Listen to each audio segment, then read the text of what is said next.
So hello, good morning, good afternoon, and good evening. Sungrak Luna here again. And for today's video guys, kagaya ng sinabi ko dahil medyo na engganyo ako sa ating Mesh Toys Black Suit Spider-Man. So naisip ko gumawa din ng spider web. So it's either a black or white.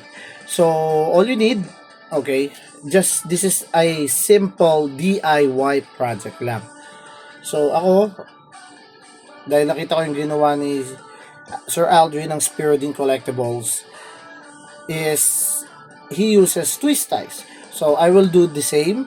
Okay, so this might not be perfect guys ha. Ako na nagsasabi.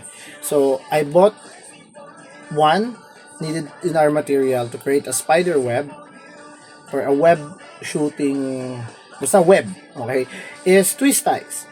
One twist ties, medyo mura naman siya, less than 100 pesos. Kung nakikita nyo naman, 70 pesos to. So may daming variant siya, mamili na lang kayo. May color black, white, and commonly sa ibang hardware store is green. Okay, so luckily I got black. And kasi guys, kung web na gagamitin nyo for the tentacles of the black symbiote, this twist tie na color black is efficient enough na. Okay, but kung gusto nyo na mag-level up din ng ibang web shooting nyo na para siyang wired web, kung tawagin na natin, sabihin natin ganon, para posable siya, or you can move it, bend it left and right, alam mo yun, para sa mga photography nyo. So naisip ko din, kung wala kang makuhang white na twist tie, you can use a Teflon, okay, like this one. Yan, yan, yung ginagamit sa mga plumbing para mag-stop or maghigpit yung mga, alam mo yun, mga tubo or gripo. Yan, nagamit ako nito to cover the black twist tie para maging web siya, white web naman, hindi tentacle. So I made one already, very very long, this one. Pero sa next part of the video, papakita ko kung paano ko ginagawa. Okay? So, let's go! So yun guys, so ito yung mga materials nga na gagamitin natin. Twist ties, less than 100 pesos, yan, kung makikita nyo. And Teflon, yan, less than 50 pesos. But depende again, it depends on the sizes. Kasi may manipis na around 15, may second or medium na 24 pesos, and largest is 50 pesos. This one is the 24 pesos, yan. So, yan yung mga gagamitin nating materials. So I made an example na, tinry ko muna. This is one of the prototype, kung makikita nyo. Diba, pangit. So yung may mistake ko lang dito is hindi ko muna siya linagyan ng Teflon. Ngayon, yun ang gagawin natin is gagawa ng web shoot na ganyan na kahit mahaba, yung open web, para at least maangas. Yan. Ito yung isang part na linagyan ko na siya ng Teflon para magmukha siyang web. Initially kasi sa comics is that Black Suit Spider-Man, nung nagkaroon siya ng symbiote, is he can still shoot the white web rather than the tentacles. Okay? Pero sa Gameverse lately, yung bago ngayon is that he's using the tentacles na, not totally every time the web. Okay? Kaya ng Venom. So ito siya. Pinapakita ko lang sa inyo guys. So twist ties, na ito gagawin. So sa iba may nakakaalam na, okay, kung paano ginawa. So it's depending on you guys kung anong trip nyo, paano nyo gagawin. It's either single, ako kasi ginawa ko double. Makikita niyo. Ayan. Oh. Ayan. Naka-double siya. So ginawa ko kasi is, and depende sa inyo on how you gonna measure everything, okay? Kung ilang inches ang gusto nyo or what, it's up to you guys. So ito, simple DIY project ko lang. Anong ginagawa ko para align yung dalawang twist ties. Yung unang gawa, para magkasukat, tapos puputulin ko na lang, di ba? Para walang problema. So ayan. Set aside. So ito yung ganyang kahaba. Okay.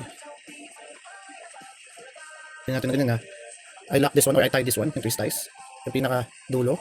Ito. Yan. Twist it properly. Okay. Stretch ko lang siya din. Twist ko na siya hanggang dun sa pinaka head. Kumaga. Okay.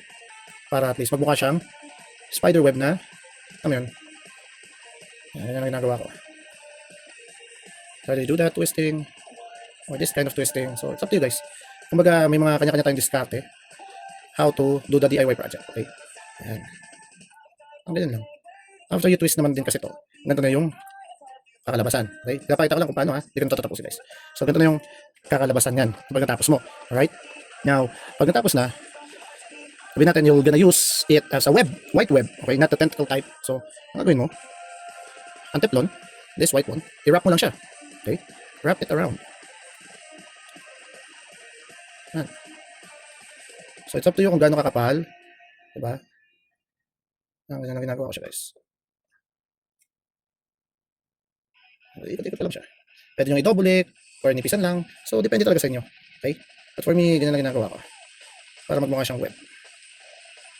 Pwede nyo lagyan ng design later on na pagkatapos yung complete takpan to ng web, ay ng teflon, web. Okay? Yan yung design. Na, kumbaga, may additional tali-tali ng konti, loose edges ng web. Diba? At least, pag natapos siya, meron ka ng improvise na web para sa Spider-Man mong collection for post. Kasi not all Marvel Legends na Spider-Man has a web included. At hindi din lahat ng action figure din ng Spider-Man, di ba? May web accessories. So, eto naisip ko, magandang DIY na rin to para kung gusto niyo magkaroon ng web, just rate it by yourself. Napakamura din. Gugugulan nyo lang ng oras talaga ng paggawa. Okay? Ayan. O kahit paano, parang tinitipid ko ng konti yung teflon. Kasi minsan mabilis ano yung mga maninipis na teflon, guys? Mabilis makaubos. Kumbaga isang ikutan lang. Anana! Diba? Yan. So guys, abangan nyo na lang pag natapos. Okay? So this one is a very basic single web lang. Tapos kaya na bala kasi ano naman siya, wired.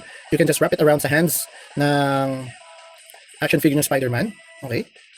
Para mas maganda ang design or the posing ng inyong action figure. Okay? Ayan. Putulin nyo lang. Diba? Tapos last kong ginagawa is, yes.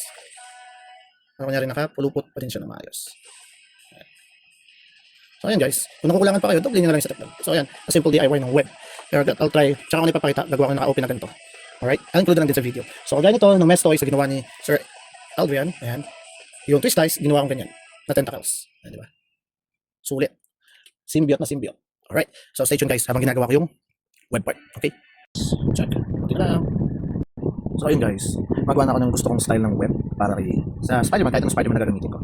So ayan, gumawa ko ng isang mahaba para dun sa shoot. Then 1, 2, 3, 4, 6 naman na mahaba din. Pero sabihin natin mid to short. Yan. Na parang web kung saan yun yung tawag nito, frame para dito sa ikakabit mong web. So ito, napakahabang twist ties na tinover ko at nakadalawang teflon ang nagamit para sa mahaba niya. Para lang kasi dito, tatali ko. Siyang ganyan. Yan. Kumbaga palibot. So yan. Fast forward na lang natin guys ha. Medyo matagal, promise.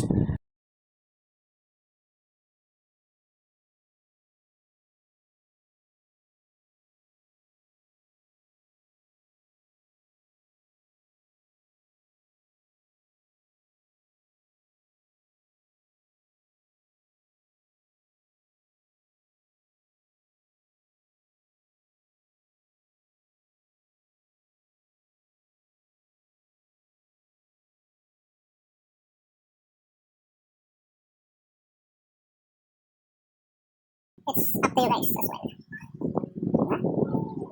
Ay, maganda din ano. Maganda din twist ties kasi you can re-level it eh. Like your web ano. Adjust na lang later on. So, dahil yan, naubos na. Ito na siguro yung pinaka ano. Yan, buhol ko lang yun dyan. Parang di halata.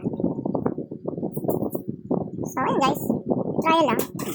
Meron akong web na parang pwede ka mag-catch o pwede mong expand pa yan. Ganyan mo lang siya. Hindi ba? Pang sapot sa kalaban. Bigyan natin si John dito. Ganyan mo, wait. Diba? Pwede na. So, yun lang guys. So, simple DIY for the web. And again, nasa sa inyo na rin yan kung paano nyo gagawin ang sarili nyong DIY web para sa mga Spider-Man nyo. Right? So again, this is Sumrak Luna. Thank you for watching. Enjoy the rest of your day. Web on. Bye.